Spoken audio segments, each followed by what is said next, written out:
지금 저희가 요한복음을 강의하는데요. 이 강의하는 요한복음이 언제부터 시작됐냐면 2022년도 10월 2일부터 시작되었습니다. 그리고 이제는요 20장과 21장 이 두 장을 남겨놓고 있습니다. 그만큼요 요한복음은요 믿음을 올바로 세우는데 가장 중요한 말씀이기도 합니다. 저도 목사이면서요 익히 요한복음이요 복음서 중에서 가장 영적인 말씀이라는 걸 알았습니다. 그리고 그만큼 더 집중해서 연구했습니다. 근데 제가 2년 반 가까이 설교하면서 보니까요 이 요한복음에서요 더 찾으려고 하는 귀한 비밀의 말씀이 넘쳐나는 걸 또 알게 되더라고요. 그래서 만약에 저보고 또 하라 그러면요 한 5년 10년을 더 하게 되더라고요. 그 정도로 무궁무진합니다. 그냥 저희가 전체 줄을 한번 전체를 띄기 위해서 하는 것 뿐이지 이 안에는요 정말 말도 못하는 예수님의 다 중요한 것들이 다 들어가 있어요. 그래서 복음서 중에서요 요한복음이 제일 마지막 복음서예요. 하나님의 계시로 요한이 쓴 것입니다. 그래서 요한복음을 온전히 듣고 배우고 공부하기만 해도요 성경 전체의 내용과 하나님의 뜻이 무엇인지를 온전히 깨달을 수가 있습니다. 그래서 요한복음은 일명 뭐냐 복음서 중에 복음서라고 하고 가장 영적 뿌리와 같은 성경의 방향성을 제시하는 복음서다라고 신학자들이 얘기하고 있습니다. 그러니 꼭 성도님들은요 이 정독을 꼭 해보시고요 최소한 요한복음 제가 보기에는요 10번 20번으로 끝날 게 아니에요. 그만큼 여기에는 창세기부터 계시록까지 전체 내용이 다 들어가 있습니다. 그래서 하나하나 찾으시면 그 영적인 맛이 대단하게 느껴질 것입니다. 오늘은요 지난 시간에 이 부분에 대해서 말씀을 드렸습니다. 근데 이 부분에서 두 가지만 말씀을 드렸어요. 예수님의 가족이 어떻게 되는지 또 우리에게 일어나는 에덴 동산의 축복을 어떻게 회복을 해야 되는지. 그 방법이 뭐냐면 오직 내 자아가 무덤같이 죽고 예수님의 영생의 생명으로 살아야 된다는 것이라고 말씀을 드렸습니다. 근데 오늘은 그 중에서도 두 가지를 조금 더 말씀을 드리기를 원해요. 분명히 성도는요 이 땅에서도 예수님의 사람으로 살아가지만 오늘 이 본문에 나타난 것 중에 중요한 게 뭐냐면요 두 가지 중에 한 가지가 첫 번째가 이겁니다. 왜 예수님은 사흘 만에 부활하셨나요? 지난 시간의 말씀은 제가 안 드려도 되겠죠. 한 번 더 설명을 하는 건 꼭 뒤에 주보에 참조하셔서 읽어보시고 설교를 들어보시면 지난 시간에 무슨 말씀이 무엇인지 압니다. 오늘은 이 뒤에 뽑은 두 가지가 더 중요하기 때문에 이 부분을 말씀을 드리기로 원해요. 우리도 뭐냐면 사도신경에 그렇게 하죠. 사도신경이라는 건 뭐냐면요 나의 믿는 바를 나는 고백합니다 라는 뜻입니다. 그 믿는 바가 어느 정도냐면 내 생명을 걸고 나는 이걸 믿습니다.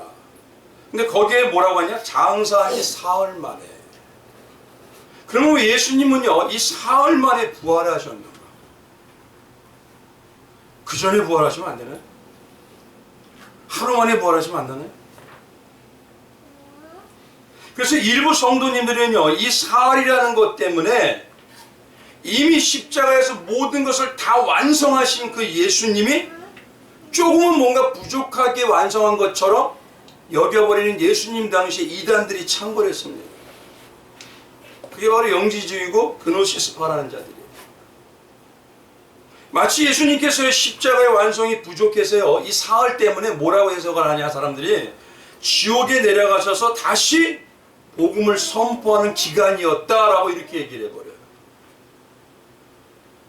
그러면 그게 뭐가 되냐면요 십자가는 불완전하다 이 소리가 됩니다. 그래서 많은 성도님들이요 이 사흘을 예수님이 지옥에 갔다 오는 기간 그렇게 받아들입니다. 이건 우리 개혁주의 신앙에 대단히 지금 이단성이 넘치는 겁니다. 별거 아닌 것 같지만요 어마어마하게 정체성이 흔들고 있는 겁니다. 그래서 베드로전서 3장에 가보면요 이 말씀 때문에 많은 이단들이 막 창궐하기 시작했어요.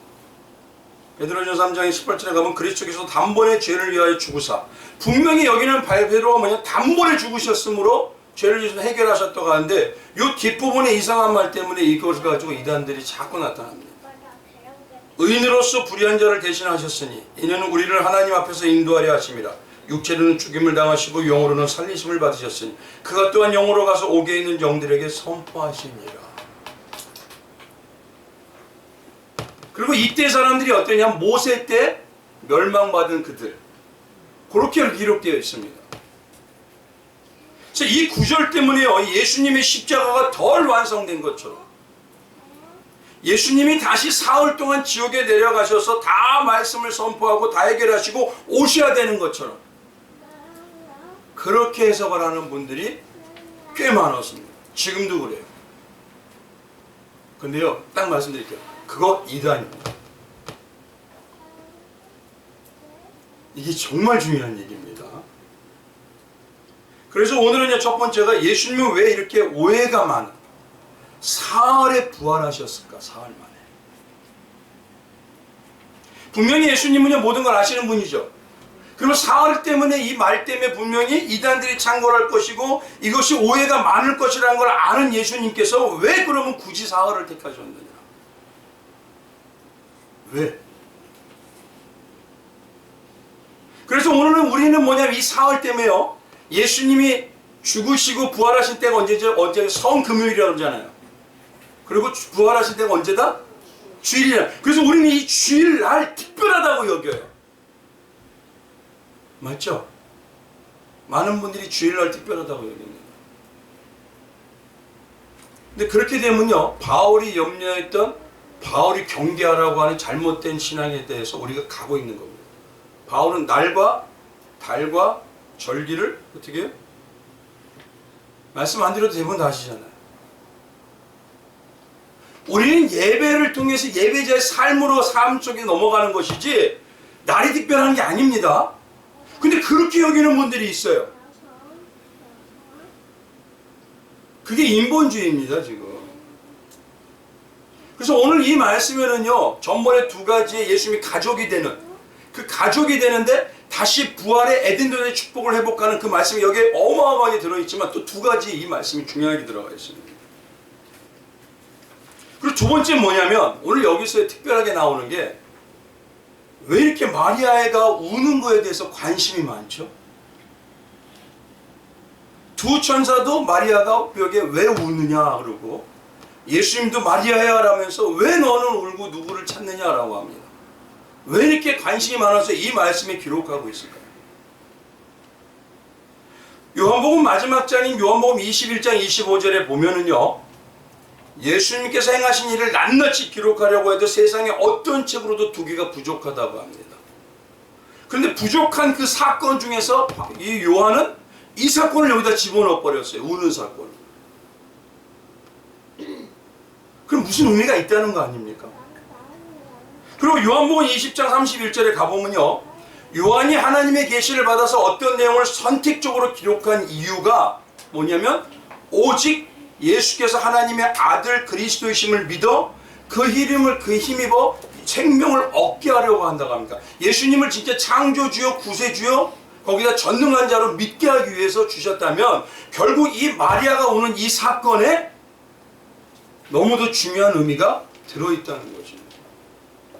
요한은요, 그냥 막 기록하지 않습니다. 그래서 오늘 두 가지요. 왜 예수님은 사흘이셨냐, 그리고 왜 오늘 본문 말씀 이 부활의 사건에 마리아의 우는 모습에 이렇게 천사나 예수님과도 그렇게 관심이 많으시냐, 이 두 가지에 대해서 오늘은 말씀을 드립니다. 오늘은 잘 들으셔야 됩니다. 오늘도 신학적으로 정말 중요한, 개혁주의 신학적으로 중요한 내용이 여기 다 들어있습니다. 그러면 첫 번째로요, 왜 예수님은 3일인 이 사흘 만에 부활하셨다는 것입니다. 오늘 보면 1절을 가보면요, 뭐라고 하시냐, 20장 1절 한번 가보십시오. 안식 후 첫날 일찍이 아직 어두울 때에 마리아, 막달라 마리아가 무덤에 와서 돌이 무덤에서 옮겨진 것을 보고라고 합니다. 안식 후 첫날이 지금으로 얘기하면은 토요일이잖아요, 안식은. 그러니까 다음날 주일이 바로 요때입니다. 그래서 개신교도에 우리는요, 주일에 예배를 드리는 거예요. 부활하셨다. 그리고 막연하게 성도들이 부활하신 날이기 때문에 이 날이 특별해.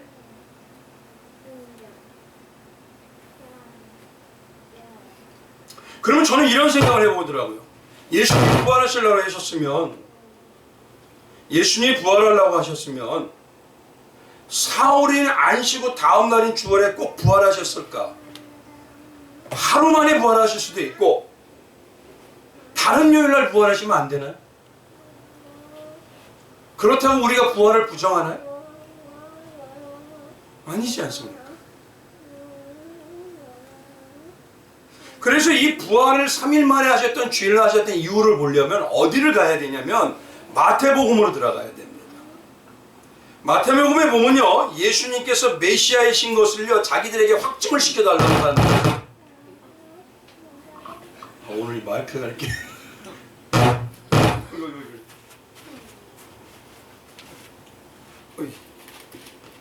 혹시 조실까봐 깨라.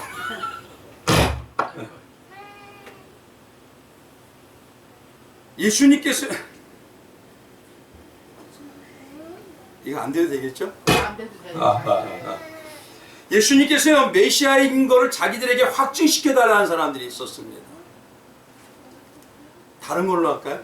아니 괜찮아. 이게 혹시라도 답답하실까봐.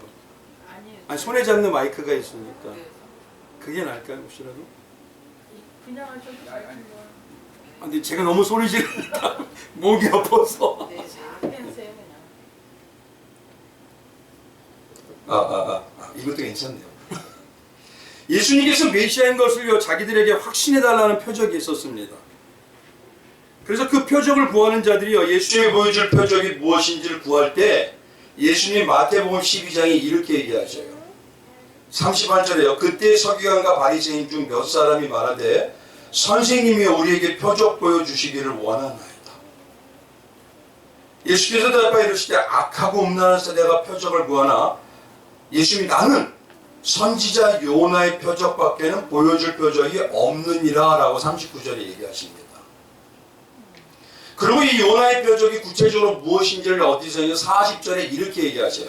바로 뒷절에 요나가 밤낮 사흘 동안 물고기 뱃속에 있었던 것 같이 인자도 밤낮 사흘 동안 땅속에 있으리라. 이제 이걸 잘 기억하셔야 됩니다. 예수님께서는 이렇게 이미 물고기 뱃속과 같은 무덤에서 사흘 동안 있으실 것을 요나 사건과 연결해서 말씀하시는 거예요. 그럼 요나 사건을 온전히 알려면 어디로 가면 요나서를 한번 가보셔야 됩니다. 요나는 누구냐면요, 아미떼 아들입니다. 아들로요, 북이스라엘의 요아스와 여로보암 2세 때 뭐냐면 사역했던 선지자입니다. 오늘은 하나님께서 갑자기 요나에게 나타나서 말씀하시는데, 오늘 아수르의 수도 니느웨로 가서 악이 얼마나 큰지 하나님께 상달되었다. 그러니 그 악독을 멈추지 않으면 멸망할 것이다 라고 선포하라고 하십니다. 당시 아수르는 어떠냐면요, 아주 징글징글하게 이스라엘을 괴롭히던 나라예요. 그러니 하나님의 선지자라고 해도 요나 입장에서 보면요, 아수르가 멸망하는 게 낫습니까? 더 회개해가지고 잘 되는 게 낫습니까? 맞죠? 우리는요, 말씀을 알고 예수님의 사람으로 살아도요, 내가 이렇게 판단해요. 그래서 지금으로 말하면요, 내가 하나님의 자녀 성도라고 해도요, 이것도 또 문제. 내가 판단해서 그 나라와 그 사람이 멸망받고 죽으면 오히려 좋겠다라는 그런 생각으로 판단하는 것들이 많습니다. 근데 성도는요, 생명을 살리는 자이지 판단과 정죄로 죽이는 자가 아닙니다. 예수님은 그러라고 이 땅에 오신 게 아닙니다. 그래서 이 요나가 자신의 고집과 아집 때문에 어떻게 하느냐? 다시 스르여 하나님의 얼굴을 피해서 도망갑니다. 안 들리실까봐 크게 하니까. 근데 바다 한가운데서 배가 풍랑을 만나요. 그래서 이 폭풍이 누구 때문에 이루어지는 것이냐라고 그 폭풍을 찾아와서 제비를 뽑았더니요, 요나가 뽑힙니다. 그리고 하나님을 피해서 자기가 도망함을 사람들에게 자복을 해요. 그래서 그래서 자기 때문에 하나님에서 진노한 것이니 자기를 바다에 던져버리라고 얘기합니다. 그래서 사람들이 요나를 바다에 던져요. 근데 하나님께서는 이미 큰 물고기를 예비하셔서요, 요나를 삼키게 하시고 물고기 뱃속에서 3일 밤낮을 죽음과 같은 경험을 합니다. 그리고 3일 후에 다시 육지에 토해내고요, 니느웨에게 가서 멸망의 선포를 하게 됩니다. 여기서 중요한 게 뭐냐면요, 요나가 물고기 뱃속에서 했던 그 고백의 내용을 들어봐야 돼요. 그 요나서를 보면요, 요나서 2장 2절에 가보면 이렇게 말합니다. 이르되 내가 받은 고난으로 말미암아 여호와께 불러 아뢰었더니 주께서 내게 대답하시고 하셨고 내가 스올의 뱃속에 부르짖었더니 주께서 내 음성을 들으셨나이다. 스올이라고 얘기하고 있어요. 요나는 지금 뭐냐면 스올에게 먹혔다가 풀려난 겁니다. 스올이라는 건 뭐냐면요, 지옥입니다. 지옥에서 먹혔다는 나가 풀려났다는 것이고, 완전히 죽었다는 표현을 이스라엘 백성들은 그들은 할 때 뭐냐면 스올에 먹혔다라고 해요. 그래서 그건 뭐냐면 죽었다 이 소리입니다.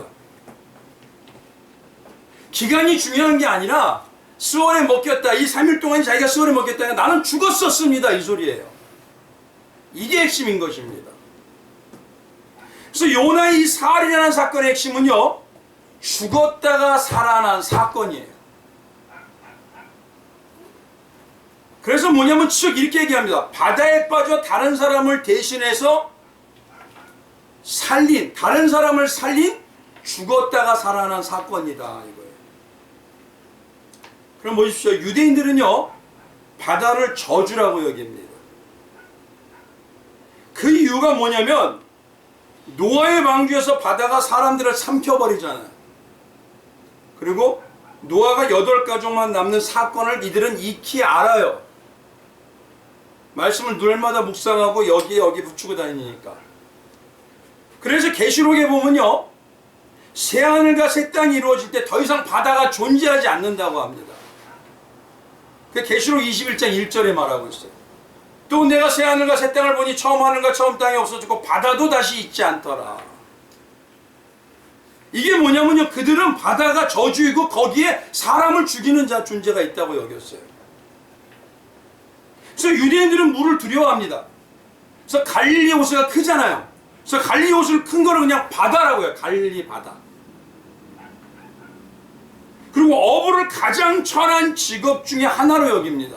그래서 그들을 일명 뭐라고 하느냐? 저주 가운데 사는 자들이라고 여겨버렸어요. 근데 가만히 보십시오. 우리가 어부로 불림을 받았잖아요. 그렇죠. 그러면 사람을 낚는 어부라고 하는 건 뭐냐면 저주 가운데 들어가 저주 가운데 있는 자들을 살리는 작업이에요. 이거를 가지고 예수님이 어부를, 사람을 낚는 어부라고 하신 것입니다. 근데 참 아이러니하게도요, 유대인들은 오히려 물고기는 또 잘 먹어요. 오병이어 때 보면 물고기 2마리에 보리떡 5개 사건 알잖아요. 그게 일반적인 도시락이었어요. 마치 조선시대요, 고기 잡는 사람들 누구라고 합니까? 백정이라고 하죠.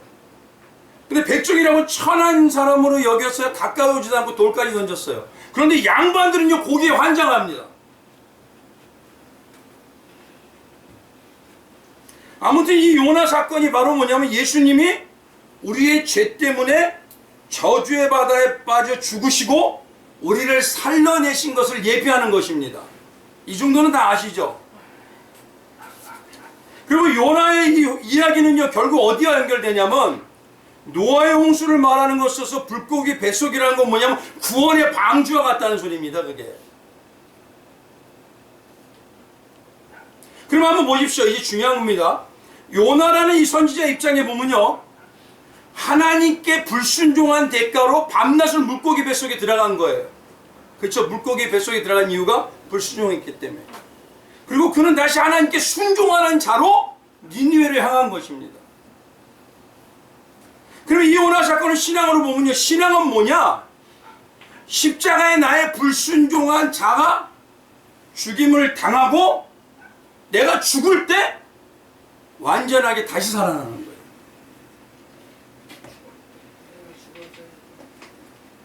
요걸 기억하셔야 됩니다. 그리고 마태복음 12장에 표적을 구한 자들이 있었잖아요. 그들이 누군가 봤더니 뭐냐면 서기관과 바리새인들이었어요. 그들이 뭐 예수님에게 우리에게 당신이 메시아인 걸 표적을 보여주옵소서. 근데 예수님 표적 안 보여준 적 있나요?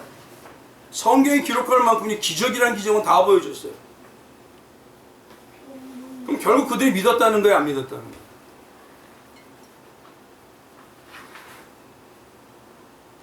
그래서 예수님께서 이 요나의 표적을 말씀하시면서 서기관과 바리새인들에게 나는 요나의 표적을 보여줄 수밖에 없다라는 건 뭐냐면 쉽게 말하는 거다. 너희가 바로 요나처럼 죽어야 할 자야 이 소리입니다. 지금 너는 죽어야 돼 이 소리인 겁니다.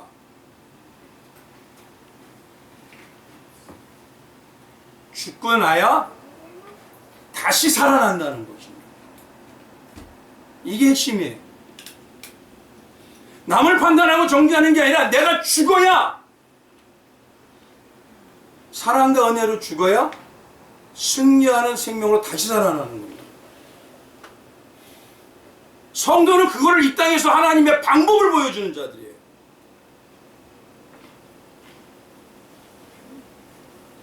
그래, 요나의 표적이라는 이 말은 뭐냐면 사활이 중요한 게 아닙니다.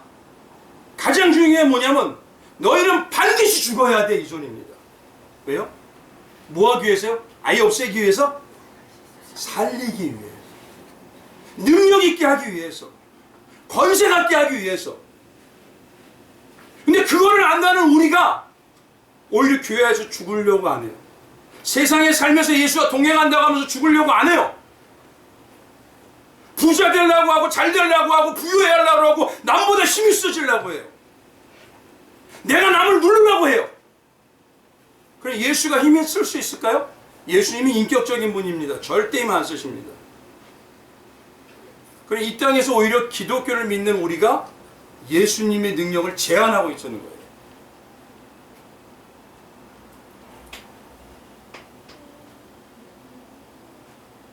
그러니 오늘 이 시간에 사활이라는 이 말의 핵심이 뭐냐? 너희는 반드시 육이 죽어야 되는 자. 그 죽어야 되는 이 성경의 이 요나의 내용을 성경에 응하게 하기 위해서, 요나의 내용이 응하게 하기 위해서 예수님이 우정 사흘 동안의 무덤에 있으셨던 거예요. 사흘이란 기간이 중요해서 뭐 지옥에 내려갔다 이게 아닙니다. 성경을 응하게 하기 위해서. 요한복음 가만히 보셨잖아요 지금까지. 그럼 대부분 뭐죠? 예수님이 성경을 응하게 하기 위해서예요. 그 성경이 진짜다. 성경에 예언하는 메시아는 나다. 나만이 너희에게 승리를 준다. 이걸 알려주기 위해서 우정의 사흘에 계신 겁니다. 그게. 근데 이걸 가지고 의미를 붙여가지고 지옥에 내려갔다 오는 기간을 가지고 가셨다? 그건요 인간적인 생각으로 내가 만들어내는 겁니다.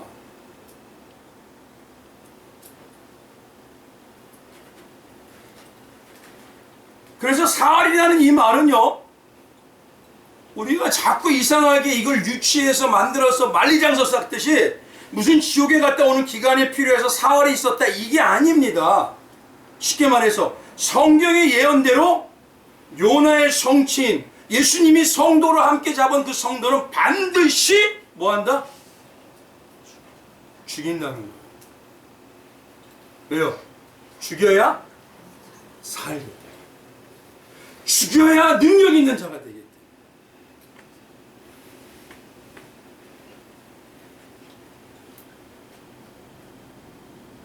그래서 예수님은요 오늘 이 요나의 표적이나 사흘을 얘기하면서 뭐냐, 나는 성경의 응하게 하기 위해서 왔는데 그 의미는 뭐냐, 너희들에게 그 불순종이 있고 너희 고집과 너희 생각으로 판단하고 총재하는 자 나는 반드시 내 백성을 죽여놓을 거야 이 소리입니다. 이게 그래야 나 닮은 자로 살아나기 때문에, 예수 닮은 자로 살아나기 때문에, 죄인을 위해서도 사랑으로 나를 줄 수 있는 자가 될 수 있기 때문에, 그것만이 세상하고 틀린 거예요. 그것만이 세상이 따라오지 못하는 신적인 하나님의 비밀인 것입니다. 우리가 힘 키워서 세상을 hin다면 뭘 가지고 얘기할 거죠? 뭐가 틀린 자들이죠 우리가? 내 생각으로 판단한다면 내가 세상과 뭐가 틀린 정도입니까? 그러니 세상 사람들이 바라볼 때 그리스도인인 너희들은 우리가 별반 틀린 게 없어 이 소리 하는 겁니다.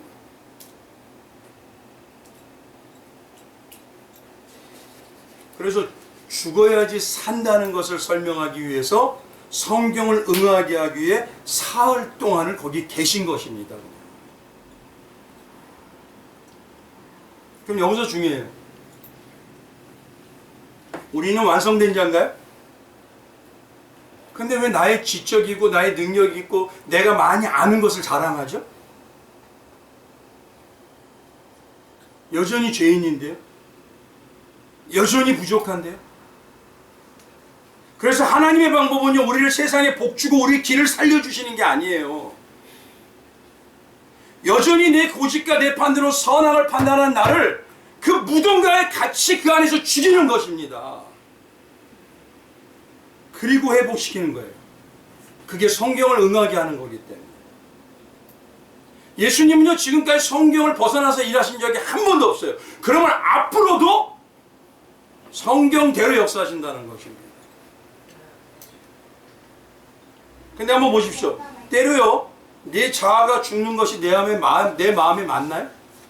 우리는 살고 싶어하고 잘되고 능력 있고 싶어하지 내 자아가 죽으려고는 안 해요. 날마다 하나님이 어떤 때 나를 막으시는 것 같아. 나만. 제가 그랬었거든요. 나만 막으시는 것 같고 나만 힘들게 하는 것 같고 나만 괴롭게 하시는 것 같아요. 아니 하나님 말씀대로 살려고 하는데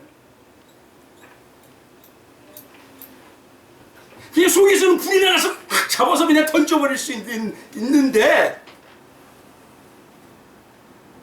그때마다 생각나는 게 넌 죽어 이 소리밖에 안 하죠.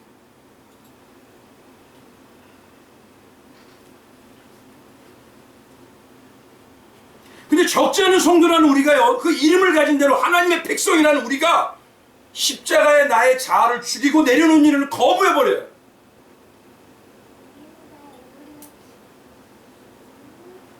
그리고 내 생각으로 판단합니다. 그러니 하나님께서는요, 하나님의 백성을 그대로 두지 않고 강권을 행해서 죽이시는 겁니다. 이게 신앙의 삶이에요. 그래서 신앙의 삶은요, 예배의 삶, 내가 하나님의 성경에 말한 교회와 말씀의 삶, 그것은요, 내가 죽는 거예요.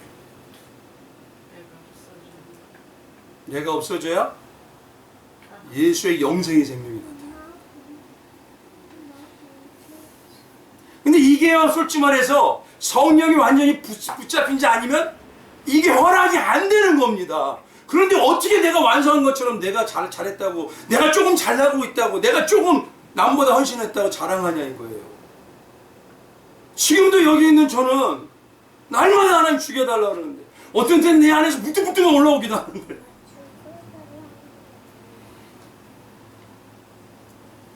그래서 성경에 예언하신 그 계시의 말씀대로, 이 말씀대로 응하게 하기 위해서 그 말씀의 성경의 진짜 성경이 역사이고 사실이고, 이 성경이 진짜 우리의 삶이고, 성경의 증거가 완벽하게 이루어진다는 걸 알리기 위해서 성경의 말씀대로 요나편에서 사흘에 죽었다가 그 안에 계셨다고 온 것 뿐입니다. 그게 뭐 지옥 가고 한 그런 게 아니에요.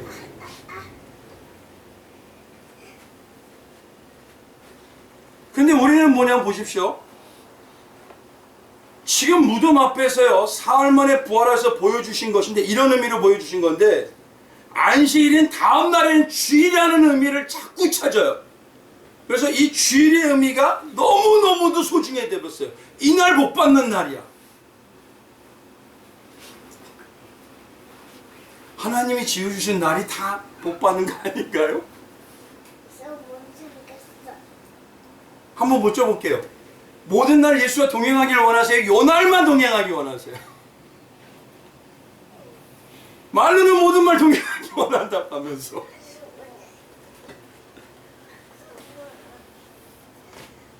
근데 문제는요, 자꾸 사람이 뭘 형식이나 틀을 만들 때 안식일인 다음날 주일날에 맞춰서 예배를 드려야 된다고 이 날이 그만큼 소중하게 만들었어요. 이게 사흘의 의미가 또 폐단이 일어난 겁니다. 여기서 성경은요, 예배를 우리가 이 교회 예배당에서 배워서 예수님 중심으로 훈련을 받아 삶에서 예배자의 삶으로 예수를 섬기는 자로 예수와 동행하는 자로 매일 드러나는 겁니다.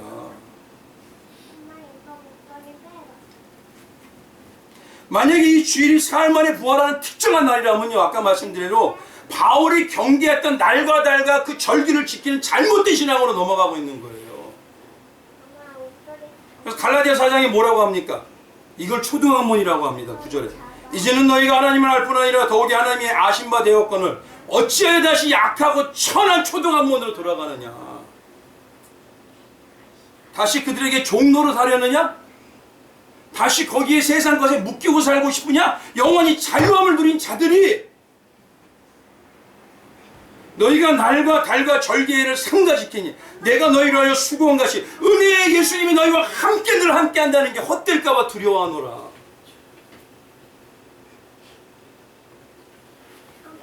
내가 아끼든 느끼든 느끼지 못하든요, 성도하고는 예수님이 어디 계셔요 지금?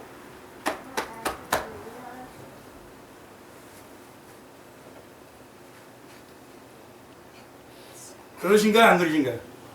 예수님 죽었죠? 분명히 예수님 죽었죠? 죽고 끝나셨죠? 부활하셨다는 건 사셨다는 소리인데? 그럼 어디나 나와 동행하셔? 그럼 어떤 가치관으로 사죠?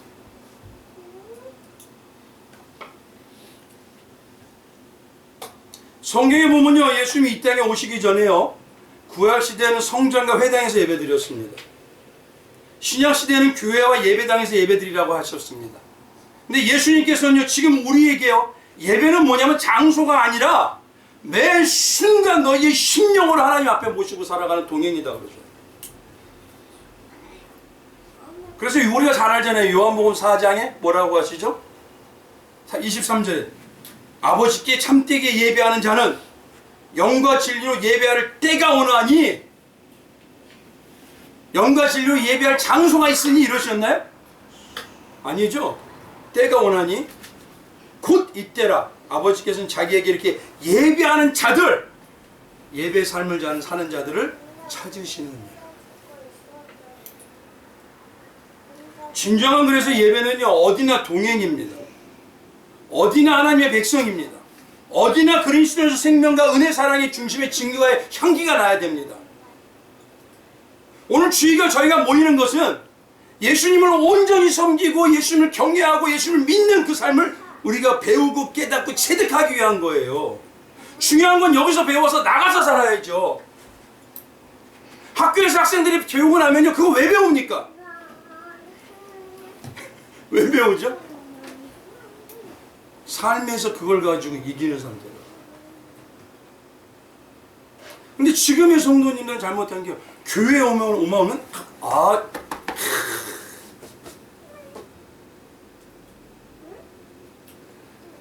집에서요, 나를 가꾸는 일을 안 해요.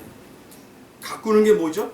영적인 단장이 말씀으로 가꾸고 기도로 가꾸고 날마다 예수와 동행하면서 이야기에 기도를 하고, 한 주일 동안 예수님이 저 멀리 가셨다가 주일만 되면 찾아오셔.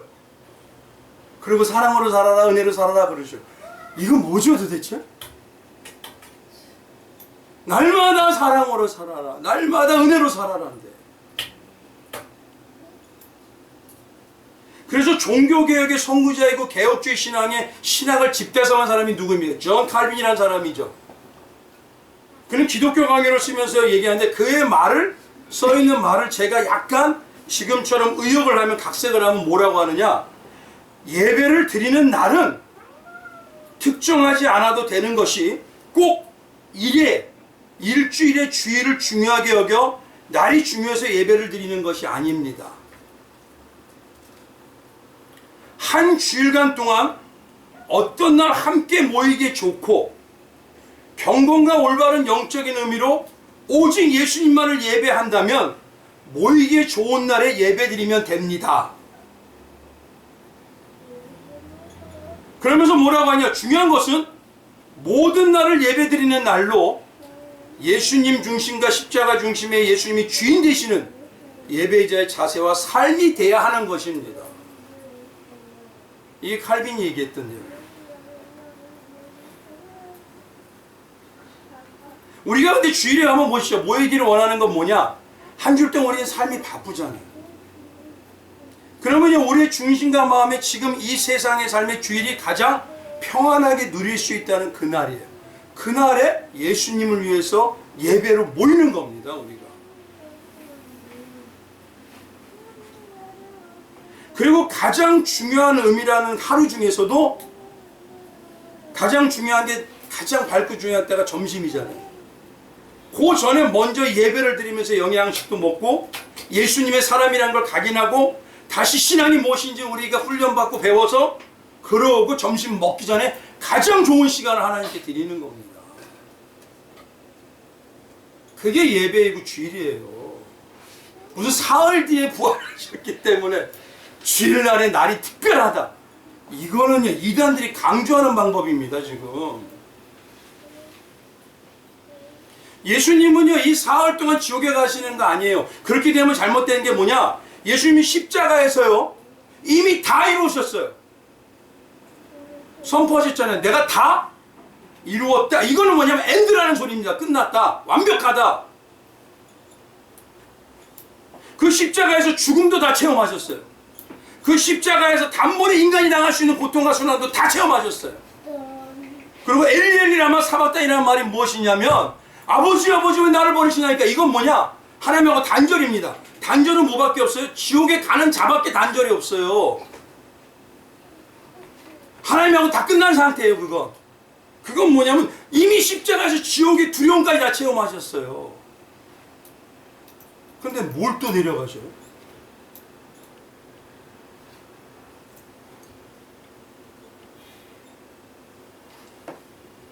그래서 마태복음 27장 46절이죠. 엘리엘이라마 사막대.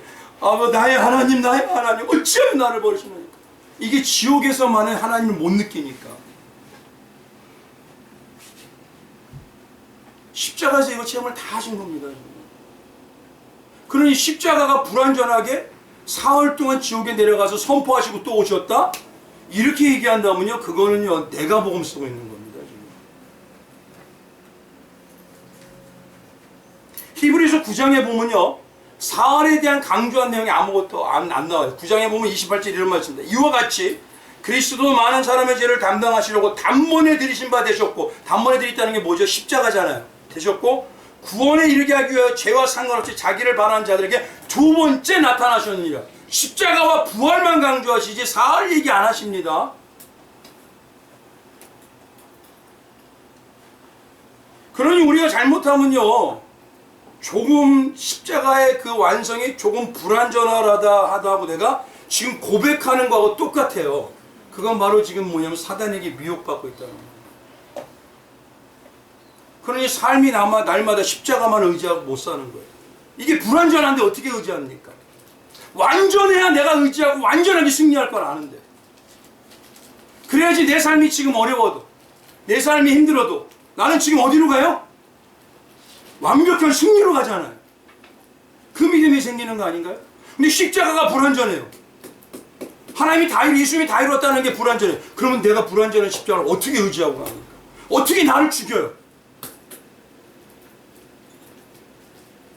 근데 우리는요, 지옥에 내려가서 말씀을 다시 선포하고 왔다는 것을 진짜로 믿어가면서 내가 스스로 불완전한 십자가로 만들어버리고 있더라는 것입니다. 이게 뭔지를 모르고. 그러니 지금 내가 자다가도 깰 때이고, 이 마지막 때가 가까울수록 신앙도 중요하지만 기준과 같이 뿌리와 같이 온전히 맺어지는 신학이 어떤지를 개혁주의적으로 아셔야 됩니다. 신학만 어떤 분은 그래요. 난 신학은 안 중요해요. 제가 어느 날 와서 얘기하는데 뭘 하다가 어떤 분이 왔었어요, 교회. 근데 나는 신학은 아니에요. 신앙이 중요해요. 영적인 체험이 중요해요. 어떤 체험을 원하십니까? 마귀도 체험 줍니다. 무당과 점쟁이도 예언합니다. 그럼 그런 예언 원하세요?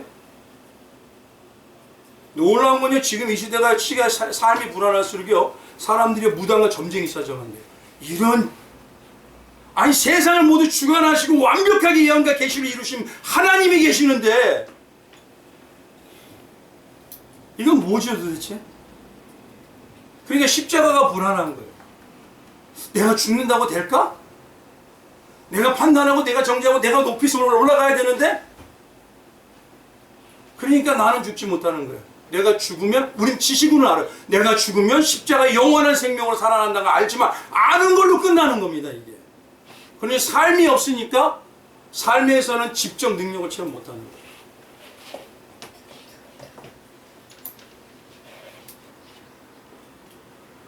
다시 한번 말씀드립니다. 한번 따라해보세요. 내가 죽어야 영생의 생명으로 살아난다. 영생의 생명으로 살아난다. 아멘.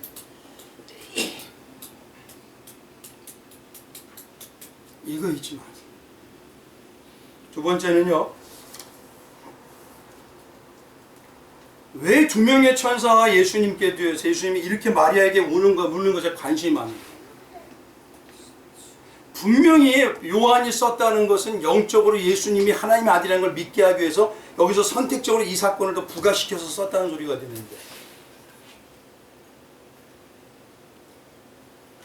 우리가 볼 때는요 마리아가 참 기특해 보이기도 합니다.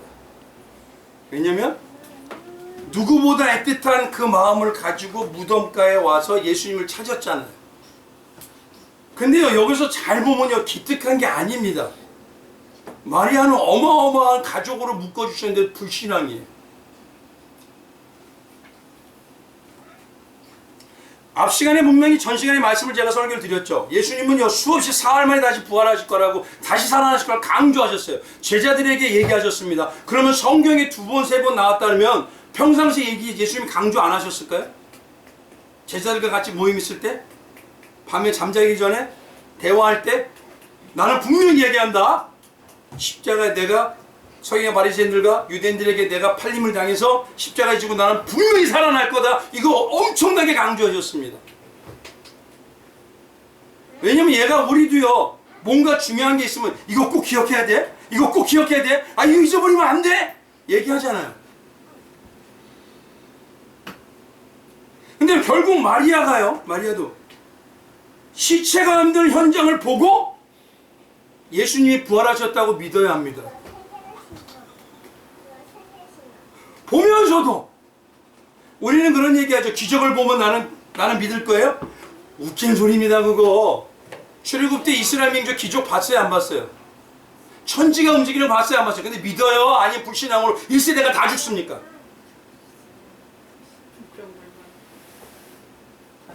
내가 믿을 수 있다고 하는 자체가 지금 교만인 거예요. 내가 판단하고 있다는 자체가 어마어마한 교만입니다 지금. 지금 마리아는 뭐냐면 시체가 없는 현장에 있으면서도 예수님의 부활을 못 믿어요. 그래서 뭐예요?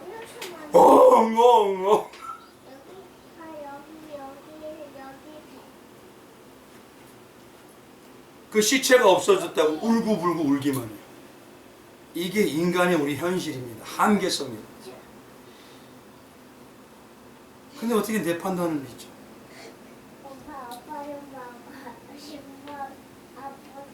저도 인정한다고 합니다. 그런데 오죽하면 천사가 나타나서 뭐냐면 이래 말이에요. 도대체 너 왜 우니? 시체가 없는 것이 더 좋은 거 아니야? 맞죠? 천사가 아니 시체가 없는 게 더 좋은 거 아니야?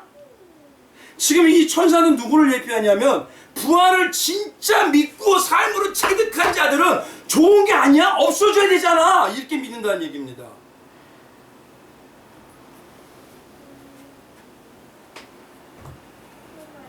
왜냐면은 예수님이 분명히 말씀하신 대로 시체가 없다는 거 부활하시기 때문에 십자가의 삶과 승리한 부활이 진짜라는 게 믿어지는데 근데 문제는 마리아는 안 믿어요.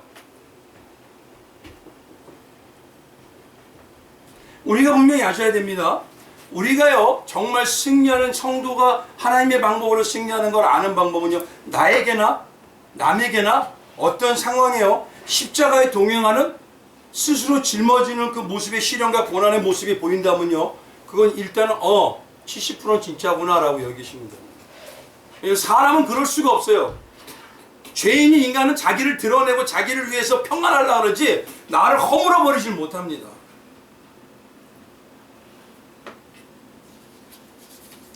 근데 문제는 우리가 이걸 알면서도 우리 자신은 한계성이에요.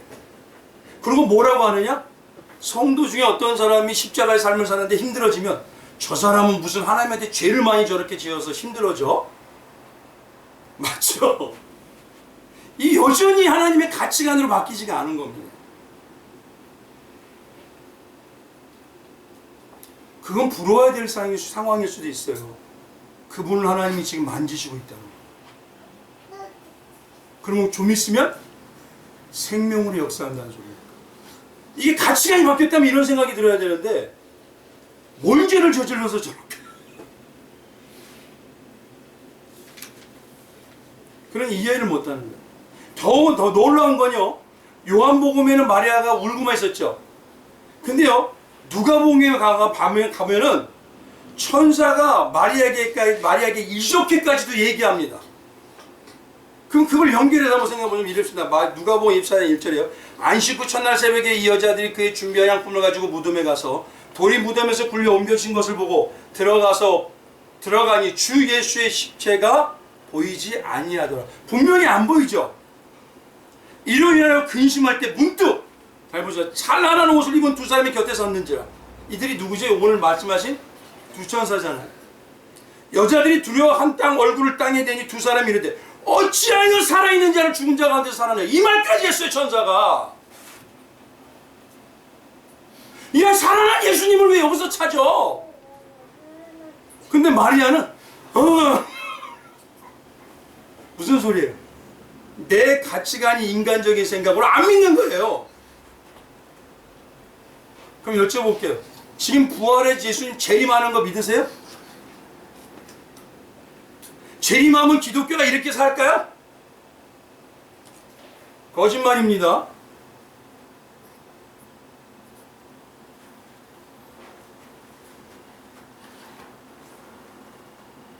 그러면서 6절에 뭐냐? 여기 계시지 않고 살아나셨느니라 이렇게까지 얘기해요.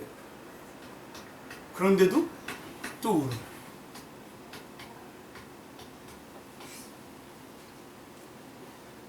이 정도 얘기를 들었는데도 결국 이렇게 말을 해도 믿지 않는다는 것은요, 아무리 전에 예수님이 얘기 들어도 말씀을 설교로 들어도 내게 안다고 있다는 거예요. 많은 분들이 설교를 들으면 변할 거라고 그러죠. 아닙니다. 설교 들은 거 성령이 만져주시고 내 거로 들어야 돼요. 내 일로 돼야 되고 내가 먹어야 되는 겁니다. 그러지 않으면요, 이건 이야기로 그냥 넘어가 버려요. 그 증거가 뭘까요? 전 시간에 전주일에 설교하는 거 기억하셔요? 생명이라는데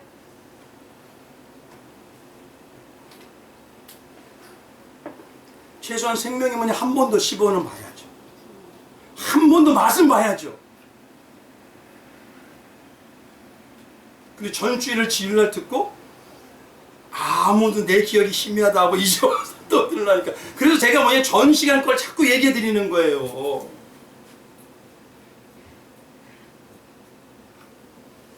근데 더 황당한 얘기가 여기 본문에 있어요. 한번 봐보십시오. 요한복음 20장 8절이에요. 전 이거 보고 진짜 황당했습니다. 한번 같이 읽어볼게요. 시작. 그때야 무덤에 먼저 갔던 그 다른 제자도 들어가 보고 믿더라. 분명히 보세요. 믿었다고 하죠. 근데 9절 한번 봐보십시오. 9절 읽어볼게요. 같이 시작. 그들은 성경에 그가 죽은 자 가운데서 다시 살아나야 하리라 하신 말씀을 아직 이건 뭐지? 믿었다고 하니까 알지 못한다고 하고. 이건 뭐예요 도대체?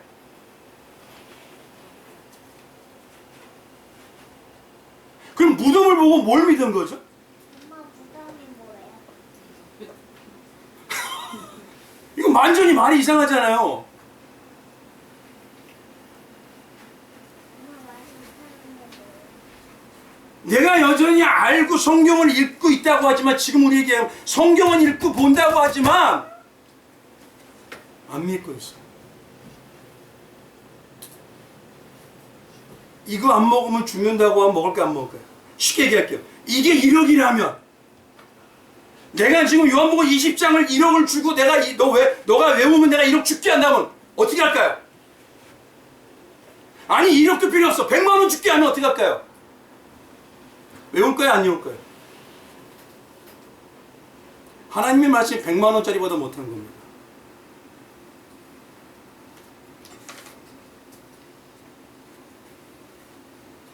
더 놀라운 건요. 믿었다고 하는데 아직 알지 못해서 못 믿었다고 하고 그들이 10절에 가보니까 이에 두 제자가 그냥 자기들이 그냥 자기 집으로 가요. 이건 뭐예요? 에이 믿을 가치 없어. 이들은 지금 누구를 보여주고 있는 거예요? 나.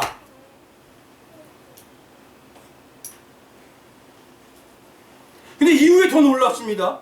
이후에 제자들이 있는 곳에 부활하신 예수님이 만져봐라까지도 해요. 그렇죠? 그리고 이들이 못 믿을까봐 밥을 같이 먹어요 또. 그리고 도마에게 가서 뭐냐면 내 손가락에 손을 넣어봐라까지도 해요. 그런데도 믿지 않아요. 자기 생각.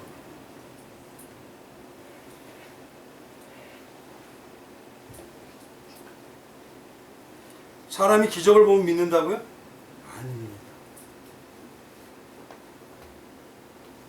근데 성경을 보니까 유대인들 중에서 어떤 자들은요, 평생을 배우고 익혀서 부활을 믿는다고 해요. 그들은 평생 배웠대요. 어려서부터. 사도행전 23장 8절에 가보면 이겁니다. 이는 사두개인은 부활도 없고 천사도 없고 영도 없다고 바리새인은 뭐다?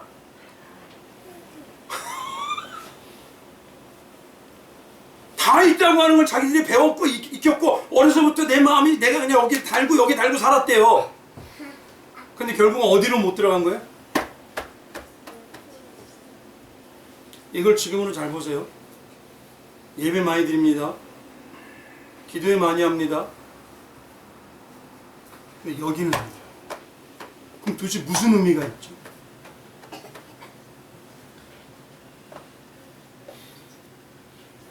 여기에 안 들어가니까 우리는요 부활과 십자가는 성경을 통해서 알아요. 믿는다고요. 그럼 하나 더 믿어야 되잖아요. 이제는요 심판주로 오십니다. 성경대로 예수님이 오셨어요. 다 성경에 응하시기 위해서 그대로 행하셨어요. 그러면 지금 앞으로도 그렇게 오신다는 소리입니다. 근데 그렇게 오신다는 주님을 믿는다면서 우리가 이러냐 이거예요. 지금 기독교가.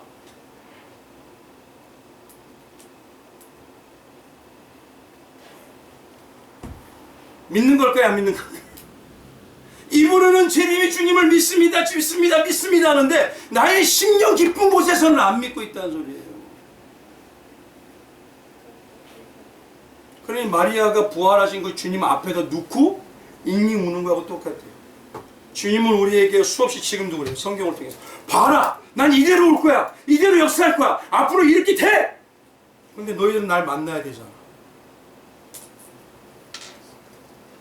근데 마치 안 만날 것처럼 이 땅이 전부인 것처럼 세상 것 추구하고 부를 추구하고 판단과 정죄가 넘쳐. 이건 뭡니까 도대체?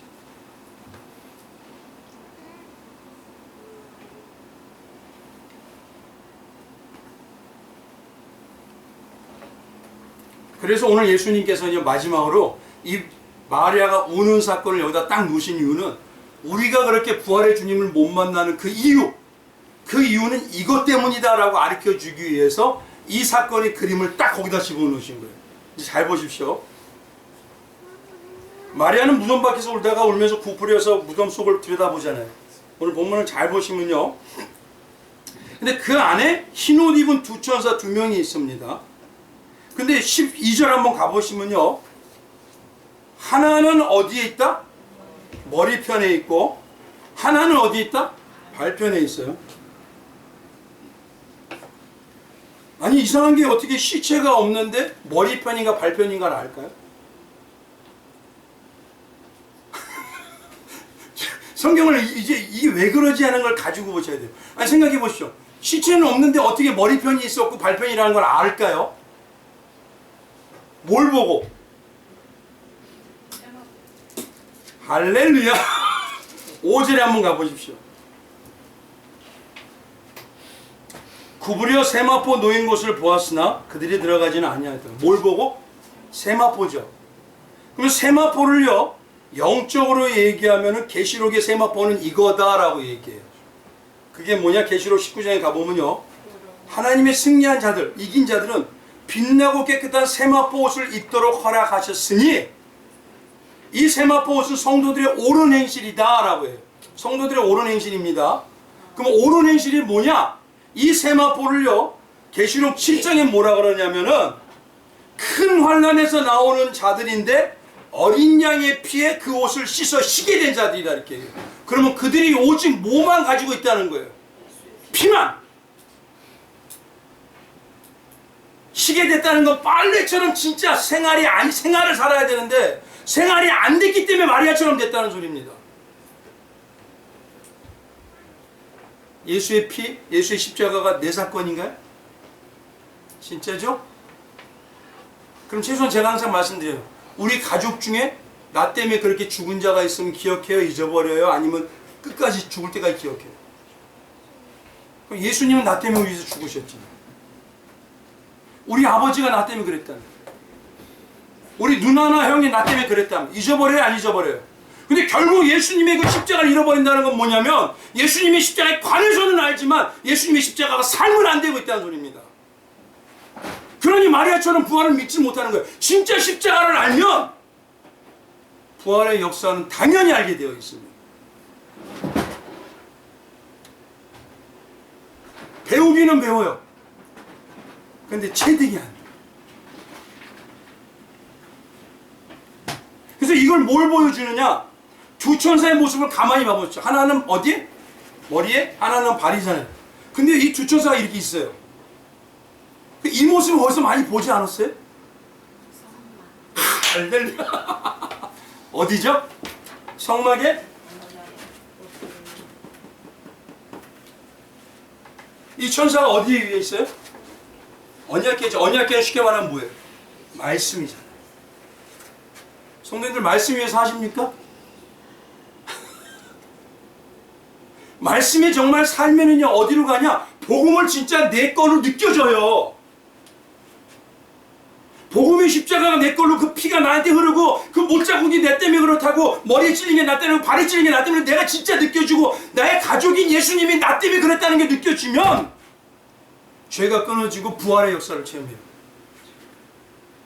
그래서 이 장면을 보여주시는 거예요. 두 천사가. 너희는 왜 말씀에 창념 안 하느냐?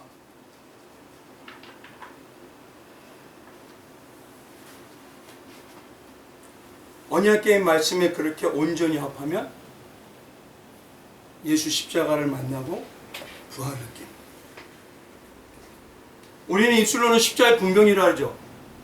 근데요, 십자가의 삶에 입대는 안 해요. 입대한 사람들은, 군대 입대한 사람들은 뭐라 할까요? 가봐! 땅강아처럼 굴러봐! 그러면 알아 그러잖아요. 근데요, 군대 가면 뭐가 어떻고 뭐 이런 사람이 잘 말하는 게 뭘까요? 안 가본 사람들. 근데 문제는 십자가의 군대로 입대를 안 해요, 다들. 입대를 해야 된다는 걸 알면서.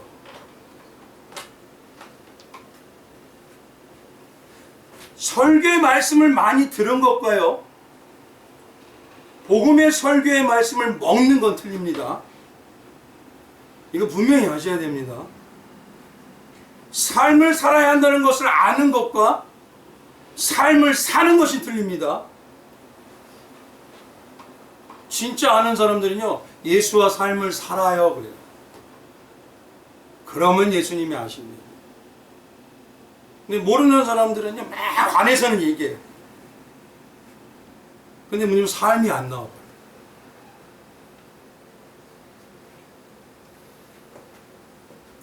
다시 한번 말씀드릴게요. 주님은요, 성경의 노아의 홍수 때처럼 초림 때 분명히 때가 돼서 오신 것처럼 또 시간이 되고 때가 돼서 부활하신 것처럼 반드시 오십니다. 근데 그 오시는 사건 누가 관련 있어요? 우리.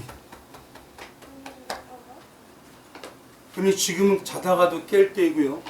예수님이 염려했던 그 말이 내 마음에 부딪혀야 돼. 말세의 믿음을 보겠네. 이 말씀에 부딪혀야 됩니다. 그래야 말씀으로 다시 들어가고 복음의 십자가의 은혜에 함께해서 은혜의 생수의 강이 내게 넘침으로 지금 십자가의 은혜를 생각할 때 눈물 흘리시는 분, 아니 메말라 버리시 눈물 흘리며 메말라 버렸다는 건요 삶이 안 되고 있다는 소리예요. 그럼 땅을 치면서 하나님한테 구해야 돼요. 아버지 내 삶이 이러면 안 돼요. 근데 너무 맹숭맹숭. 다시 한번 우리 자다가도 깨지는 성도들 되시길 주님의 이름으로 축원드리겠습니다. 주님은요 또 말씀하십니다. 다시 말씀으로 들어가. 말씀으로 들어가면 예수 만난다. 그 예수의 십자가가 온전히 죽을 때 너에게 부활의 생명의 역사가 나온다는 거 우리는 저절로 알게 되는 거예요. 마지막으로 여쭤볼게요. 아버지가 이분이 내 아버지라는 걸요 어떻게 할까요? 가정에서 이분은요 백시성을 가졌고요. 이분은 나보다 몇 살이 많으시고요. 이분은요 나를 낳았다고 생물학적으로 의학적으로 나한테 확증하고 이래서 알아요? 아니죠. 아버지 뭡니까? 서로 흐르는 기류의 하나님의 그 역사입니다. 그럼 진짜 부활의 십자가의 생명이 내게 체득이 되면 반드시 부활의 능력은 죽어야 된다는 걸 알아요. 그리고 오늘 이 시간에 내 삶이 죽어가고 있습니까? 여전히 내 고집으로 살아가고 있습니다. 그러면 주님 앞에 더 달려나가죠. 그런 의로 부활의 주님을 만나십니다. 주님의 이름으로 축원드리겠습니다. 오늘 이 시간에 우리 기도하기 원합니다.